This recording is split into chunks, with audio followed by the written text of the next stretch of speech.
Sa video na ito ay pag-usapan po natin ang pangarap at realidad. Sapagkat marami pong XRP holders ang naglabas ng kanilang target prices na sa tingin po nila ay sapat na para makapag-retire sa buong buhay nila. Habang patuloy po na lumalakas sa XRP sa market, muling nabuhay ang tanong kung hanggang saan nga ba ang kaya niyang marating at kung ito ba ay makakapagbigay ng financial freedom sa kanyang mga loyal supporters. Kaya yan po ang siyang ating pag-uusapan sa video na ito. Pero bago po tayo magpatuloy ay pakibasa na lamang po muna ang disclaimer dito po sa ibaba ng ating screen. At ayan, simulan po natin sa ating unang katanungan kung ano po ba ang nagtulak sa usapang ito. Ayan, ang usapan ay muling uminit matapos pong tanungin ni King Karan. Ayan, si King Karan na isang veteran investor at saka Chief Marketing Officer ng Monerex. Ayan, ang kanyang mga followers, tinanong po niya ang kanyang mga followers kung anong presyo ni XRP ang makakapagbigay sa kanila ng pagkakataong iwan ang traditional na trabaho. Ang mga sagot ng community ay iba-iba. May mga simple lang ang pangarap at may mga sobrang taas ng expectations. Kaya sa market impact, ang ganito pong usapan ay nakakapagbigay ng loob ng community at nakakapagpatibay po pala ng loob ng community at madalas ay nagdadala ng dagdag na hype sa presyo ni XRP dahil lumalabas na marami pa ring naniniwala sa kanyang long-term potential. Ngayon ay ano po ba ang moderate retirement targets ng XRP community? Ayan. May ilan po na nagsabing sapat na kung si XRP ay umabot sa $10 to $200 para makuha nila ang kanilang retirement goals. Halimbawa, si Brian Hassin ay nagsabing sapat na ang $10 para sa kanya para maging financially independent.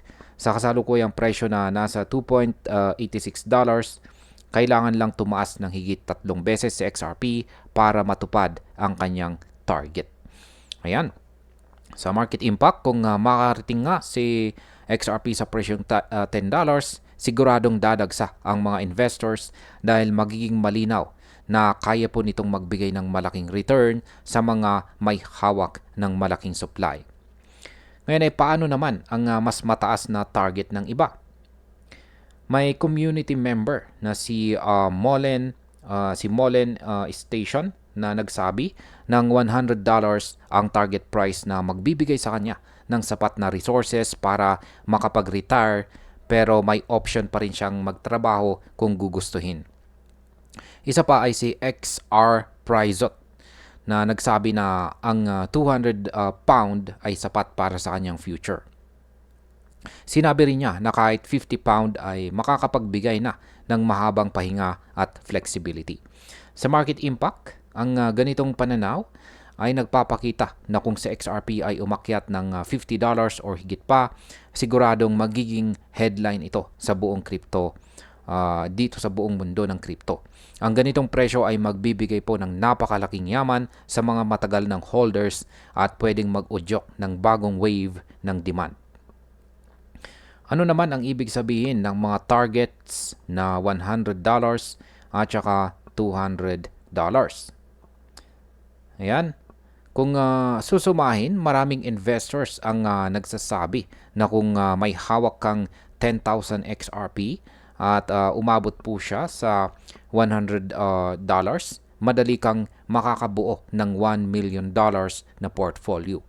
May iba ring mas conservative na nagsasabing dapat ay may hawak kang 60,000 XRP kung target mong makarating sa $50 para makuha ang parehong halaga. Sa market impact, kapag nagsimula po ang community na mangarap sa $50 hanggang $100 na levels, mas lalakas po ang FOMO o fear of missing out. At kapag lumakas po ang FOMO, pwede nitong itulak ang presyo ng XRP pataas kahit na hindi pa niya naaabot ang ganitong levels. Ano naman ang mas ambitious na projections? Ayan. Hindi rin po mawawala ang mga sobrang taas ng target.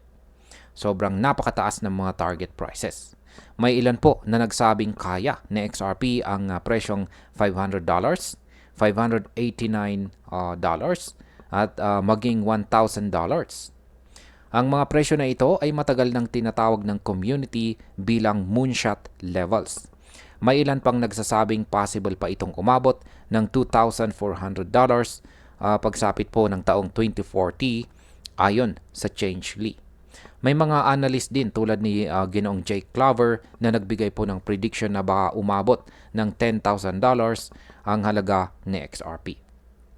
Sa market impact, kung sakaling umabot po sa XRP sa mga ganitong presyo, kahit maliit lang na hawak ng isang investor ay magiging milyonaryo na po agad siya.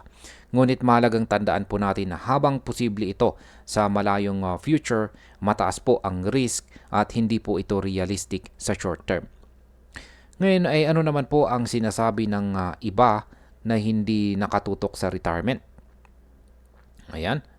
May ilan din namang holders na hindi po nakatingin sa presyo bilang paraan para makapag-retire.